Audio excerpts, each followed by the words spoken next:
notre prochain intervenant, en précisant un peu la transition qui a été effectuée déjà par Dr Sena, qui a introduit justement les perspectives justement pour les pays africains de cette directive CSRD. Il a parlé bien sûr de tout ce qui est reporting, de tout ce qui est impact sur les filiales des multinationales en Afrique, qui est impact sur les fournisseurs qui devront, bien sûr, qui sont dans la chaîne de valeur des multinationales. Et il a parlé du rôle justement des experts comptables qui va évoluer avec de nouvelles attentes, de nouvelles responsabilités.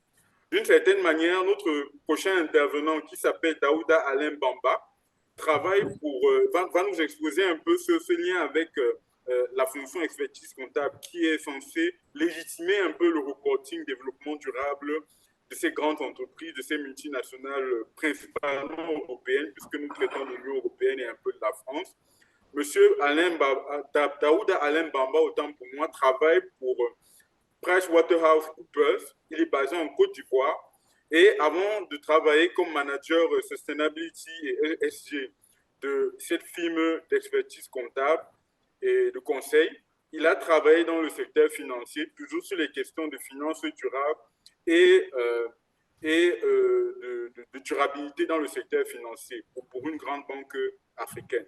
Donc, sans plus tarder, nous donnons la parole à M. Daouda Alain Bamba, qui a une grande expertise, une grande expérience, qui va partager avec nous principalement le contenu des normes qui sont appliquées en Afrique et nous donner un peu sa vision en termes de difficultés et de limites de cette évolution des normes-là, cette évolution internationale des standards de durabilité que vient de partager avec nous Dr Sena.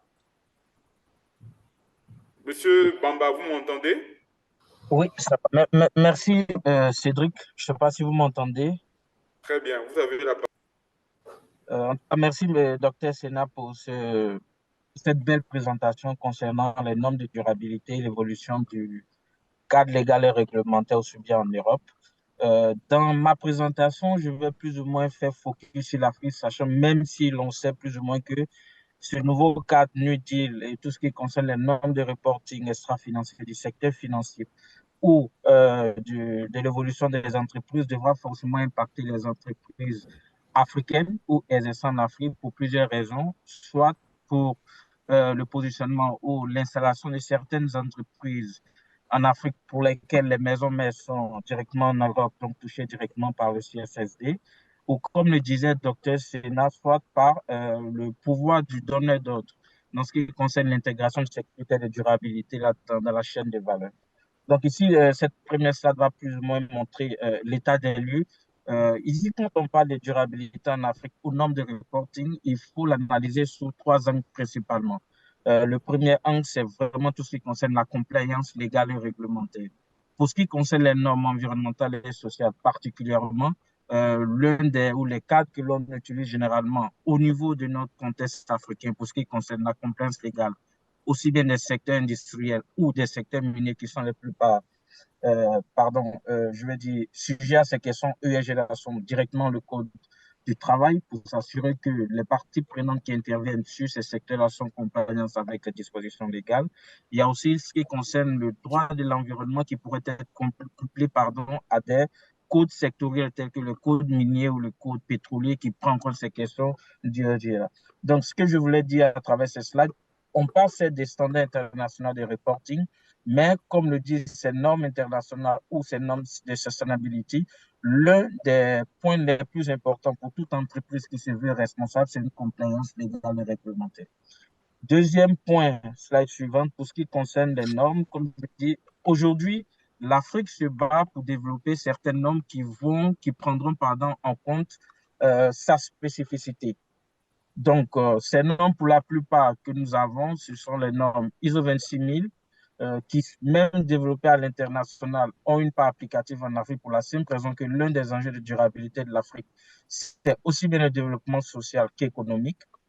Deuxième norme, c'est la norme de reporting la plus utilisée aujourd'hui en sa version standard, qui est le Global Reporting Initiative, qui nous définit dans un cadre réglementaire l'ensemble des dispositions légales, environnementales, sociales, économiques et de gouvernance que toute entreprise qui voudrait communiquer ces informations extra-financières utilise dans le cadre de sa communication avec soit les apporteurs de capitaux ou l'ensemble des parties prenantes intervenant dans sa chaîne de valeur.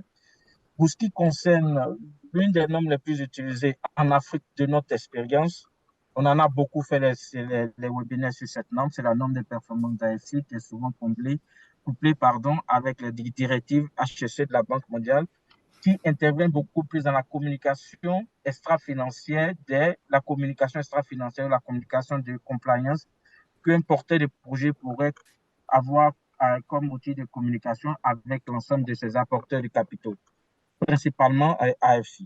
Slide suivante. À travers ces normes, comme j'ai dit, il y a les objectifs de développement durable aujourd'hui qui, parmi l'ensemble des normes d'élaboration de stratégies de communication de données extra-financières, est une initiative internationale qui, pour notre part, cadre beaucoup avec l'Afrique. De notre expérience, c'est l'un des instruments les plus utilisés dans le cadre de la communication des données extra-financières des entreprises vis-à-vis de leurs parties prenantes. Pour la simple raison que ce cadre international élaboré et validé en 2015 intègre pour la plupart les dispositions politiques nationales au niveau de l'Afrique. Donc, c'est l'un des instruments les plus utilisés. Et pour terminer, comme le disait Dr. Sena, nous avons la norme Cisco WADA révisée pour ce qui concerne la communication des données extra-financières au travers de sa note 35 qui donne plus ou moins les exigences, les critères auxquels les entreprises devraient être assujetties pour ce qui concerne la communication de la donnée financière. Donc, pour résumer ce slide, c'est toujours dit qu'en Afrique, il y a des normes qui se développent, même si ces normes, pour la plupart, ne sont pas connues de l'ensemble des utilisateurs. Il y a beaucoup d'initiatives qui se mettent en place. La dernière en date, c'est ce qui concerne l'ex-CREPMF, aujourd'hui l'autorité des marchés financiers de l'Afrique de l'Ouest, qui a aussi dans le cadre de l'intégration de ces critères de durabilité dans le dispositif de mobilisation des ressources au travers des Green Bonds, Social Bonds et Sustainability Bonds, a élaboré un cadre et des indicateurs pour permettre à l'ensemble des parties prenantes de communiquer l'ensemble de leurs impacts potentiels de durabilité sur les communautés locales. Donc, il faut dire que toutes ces normes et ces initiatives développées à l'échelle nationale ou locale africaine type pour la plupart leur essence des grands standards internationaux tels que, pour ce qui concerne le monde, nous avons le Global Compact, nous avons les normes de performance AFC, nous avons pour ce qui concerne ces cadres, les objectifs de développement durable, ainsi de suite. La question que nous nous posons, est-ce que ces normes-là font foi dans notre contexte africain? Est-ce qu'il est aussi aisé pour les entreprises d'utiliser ces normes-là pour pouvoir communiquer l'ensemble de leurs efforts de durabilité sur leur performance économique et le bien-être de leur population? Donc, de notre expérience, nous nous sommes rendus compte que l'un des enjeux les plus importants des difficultés auxquelles nous sommes confrontés, c'est une grosse méconnaissance de ces normes-là pour le public africain. Des entreprises ont bien envie de mettre en place ces normes de performance, principalement si l'on fait focus sur le Cisco WADA, mais pour la plupart, elles ont des difficultés en termes de connaissance de ces normes, les critères d'application.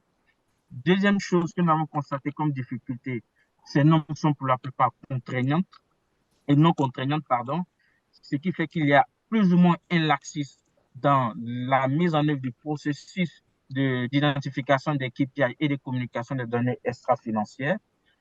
Aux difficultés que nous constatons de notre expérience en Afrique, c'est la faiblesse des compétences. Pour la simple raison que le reporting aujourd'hui est un exercice à part entière. Et pour permettre aux entreprises de pouvoir développer des compétences de reporting, nous avons besoin en leur sein des compétences, des connaissances pour ce qui concerne l'élaboration, la mise en place des dispositions de reporting. Alors que c'est des choses que nous avons constatées comme insuffisantes pour ces entreprises qui veulent bien mettre en place cette démarche RSE, ESG ou élaborer leur cadre de reporting. Troisième chose, pour ces entreprises qui se sont lancées dans le cadre de reporting, il faut comprendre que c'est un exercice qui est hyper fastidieux. Parce que quand vous prenez ne serait-ce que les ODD, nous sommes autour de 256 indicateurs. Et pour ces entreprises qui voudraient bien évidemment mettre en place ou vérifier l'interconnexion entre les ODD et leurs performances financières, extra-financières, ont besoin d'identifier des KPI qui les semblent beaucoup plus pertinents. Donc, l'une des difficultés, c'est le caractère fastidieux ce processus, pardon, d'identification, de collecte, de vérification et de communication des entreprises. Tout juste une parenthèse, il arrive par un moment où, depuis le processus d'émission d'idées à la phase de communication des données extra-financières, pour beaucoup d'entreprises qui n'ont pas mis en place un dispositif structuré accompagné des systèmes d'information, de collecte et de traitement des données, il peut s'écouler un, deux exercices. Ce qui fait que dans la phase de communication de ces données, pour la plupart, ces données-là deviennent caduques. En fait, l'un point de blocage que nous avons regardé ou identifié dans notre expérience par rapport à cette question de reporting, c'est l'absence de budget pour la plupart. La simple raison que les questions de reporting ou ESG dans certaines entreprises sont considérées comme des activités annexes, alors que ce sont des exercices qui sont censés montrer aussi bien la solidité financière et extra-financière de l'entreprise. Slide suivante. Donc, nous avons plus ou moins fait une analyse, on ne parlera pas de critiques, mais plus ou moins d'une analyse de ces normes pour plus ou moins identifier les points de faiblesse et proposer des axes d'amélioration. Slide suivante. Pour l'une des critiques principales, après avoir échangé avec certains de nos collaborateurs qui ont financé, c'est que pour la plupart, ces normes-là ne répondent beaucoup d'entre elles surtout ne répondent pas à notre contexte. Parce que quand vous entendez, on nous importe des exigences normatives qui nous permettront peut-être à certaines entreprises africaines, spécifiquement les PME dans notre contexte, de utiliser ces normes-là pour améliorer aussi bien les performances financières et extra-financières. Donc ça, c'est l'un des points de blocage que nous constatons pour la plupart. M. Sénat parlait tout à l'heure des normes concernant le reporting, le control reporting directive pour l'Europe. Pour les entreprises basées ici, qui auront forcément un donneur en Europe, ces entreprises-là auront l'obligation de se mettre en conformité avec les exigences des donneurs d'ordre, qui pour la plupart ne répondront pas forcément aux difficultés que ces entreprises-là font face localement. Donc voici un peu un point de satisfaction, de faiblesse que nous avons constaté. Deuxième chose qui nous semble plus comme limite, c'est le dispositif d'accompagnement. On a certaines normes internationales qui s'appliquent localement en Afrique, mais pour la phase d'idées, d'objectifs et de mise en œuvre, le gap manque en ce qui concerne l'accompagnement de ces entreprises-là. Donc ça, c'est un point que nous avons identifié comme critique. Le cas d'ici Squada peut-être peut faire cas d'école. Nous avons un homme qui, pour la plupart, est un peu méconnu du public, alors que c'est une norme dont l'obligation demande qu'elle soit intégrée dans la communication des données financières. Donc, vous allez vous rendre compte que pour la plupart des experts financiers qui travaillent dans les entreprises, qui n'ont pas de connaissances de ce qui concerne les capacités de calcul des émissions de gaz à effet de serre, de mettre en place un plan de réduction des émissions d'effet de serre, ce sont des questions qui sont comme comme on dit ça, du chinois, si je peux me permettre de dire. Pour nous, c'est vraiment un élément très important. Comment mettre en place un dispositif d'accompagnement pour que ces questions-là intègrent spécifiquement et durablement le dispositif de création de valeur de l'entreprise. Troisième chose, c'est s'assurer, comme faiblesse, c'est que ces questions de reporting-là sont généralement faites de manière parallèle au processus de communication financière. Donc, ce qui fait que c'est quelque chose qui est généralement relégué au second, au troisième plan, alors que c'est un élément qui permet à l'entreprise de mesurer généralement sa performance globale. Troisième et quatrième point que nous avons constaté comme difficulté ou critique, Monsieur le docteur Sénat l'a dit, je l'ai présenté dans les slides précédentes, nous sommes dans une discipline qui publie d'année en année des normes. Ce qui fait qu'il est difficile pour le commun des mortels de suivre cette évolution des normes et identifier parmi cette forêt de normes les critères de reporting ou des KPI qui répondent réellement à ces besoins. Donc, pour nous, vraiment travailler à standardiser, comme le fait aujourd'hui très bien l'IFRS, dans le cas de l'ISSB 1, ces normes-là pour que chacun puisse communiquer, comparer les entreprises, parce que l'un des critères du reporting, c'est la comparabilité des indicateurs pour mesurer dans un univers donné d'actifs les entreprises qui ont réalisé les meilleures performances que d'autres. Ensuite, l'une des insuffisances aussi que nous avons constatées, c'est que ces KPI ou ces normes, ces KPI que l'on retrouve dans ces normes sont pour la plupart déconnectés du modèle économique des entreprises. Alors que l'enjeu de la durabilité, c'est de créer une valeur additionnelle en intégrant ces critères de durabilité là, dans le processus de production et de création de valeur de l'entreprise. Enfin, on en a parlé déjà, c'est le manque de standardisation, d'autant plus que nous sommes dans un cadre où nous avons une forêt de normes. Si je prends des normes de reporting global, il y en a énormément. Des normes de reporting sectoriel, il y en a énormément. Des normes de reporting ESG ou RSE thématique, il y en a énormément. Donc, pour nous, l'enjeu, je pense que l'ISSB l'a bien compris, c'est de donner une norme qui permettra à tous les acteurs de pouvoir être sur le même piédestal en ce qui concerne la communication des données extra-financières, ESG ou RSE. Slide suivante. Pour ce qui concerne les pistes de solutions, au travers de notre toute petite expérience, nous proposons ces pistes de solutions, mais qui ne sont pas limitatifs à ces points soulevés sur ce slide. Chacun d'entre nous, selon le background ou selon l'expérience, pourrait proposer des pistes de solutions pour pouvoir améliorer la prise en compte de ces questions de durabilité-là dans le processus de création de valeur de l'entreprise. Première piste de solution, la simple raison que pour la plupart ces normes-là n'intègrent pas notre contexte local, c'est de demander à ce que les organismes locaux de normalisation travaillent à contextualiser ces normes-là dans notre contexte pour que pour une fois, elles reflètent notre contexte de développement et elles permettent aux entreprises locales de pouvoir prendre en compte ces questions dans leur processus de création de valeur.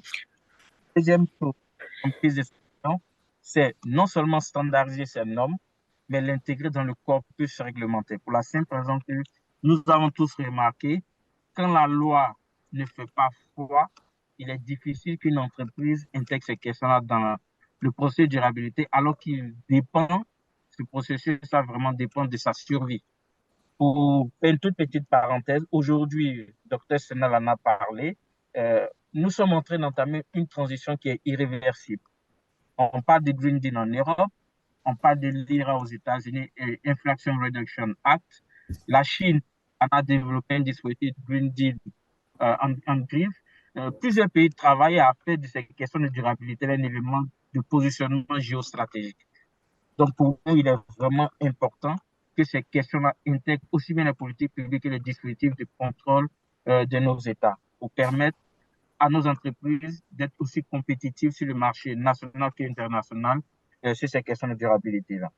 Troisième point, c'est de trouver des mécanismes de communication. Et je pense que ce webinaire est en interne pour la simple raison que communiquer, partager des informations sur les évolutions légales et réglementaires permettra à chacun de nous d'avoir le même niveau de connaissance et plus important, appliquer à son échelle ces questions de durabilité-là. Élément important pour ce qui concerne les pistes de solutions, là, nous sommes plus ou moins au niveau des entreprises. Il faut dire que ces slides, nous avons une approche macro au niveau des États et des organisations locales, régionales, et nous avons au niveau des entreprises. Pour ce qui concerne les entreprises, il faut connecter forcément ces questions de durabilité au modèle économique des entreprises. Ce ne sera très difficile de pouvoir mesurer l'apport ou le goodwill que ces questions de durabilité-là apportent en termes de visibilité et d'évaluation de la performance globale de l'entreprise. Deuxième chose pour les entreprises, c'est de développer les compétences. Et quand je dis développer les compétences, c'est les compétences qui partiront depuis les conseils d'administration au comité exécutif jusqu'aux opérationnels. Pour la simple raison que si chacun d'entre nous intègre ces questions de durabilité là de l'entreprise, il sera vraiment pertinent pour cette entreprise-là de créer de la valeur à long terme et se positionner par rapport comment on dit ça, à leur concurrence sur le marché local et international. Et troisième chose qui nous semble plus important, je l'ai dit dans les propos préliminaires, travaillons à ce que c'est clair défini au travers de l'évaluation de la matérialité double ou simple, à ce que ces KPI-là répondent effectivement à un processus de création de valeur au travers des business models. Parce que si ce n'est pas fait, on va travailler plutôt à un exercice plutôt que de faire à ce que cette question de durabilité-là devienne un élément différenciant pour l'entreprise.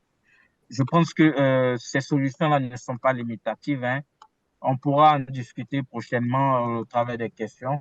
Mais pour nous, voici plus ou moins en termes de standards de reporting, en termes de difficultés de mise en œuvre et des pistes de solutions que nous proposons pour faire ces questions de durabilité là un élément différenciant pour les entreprises.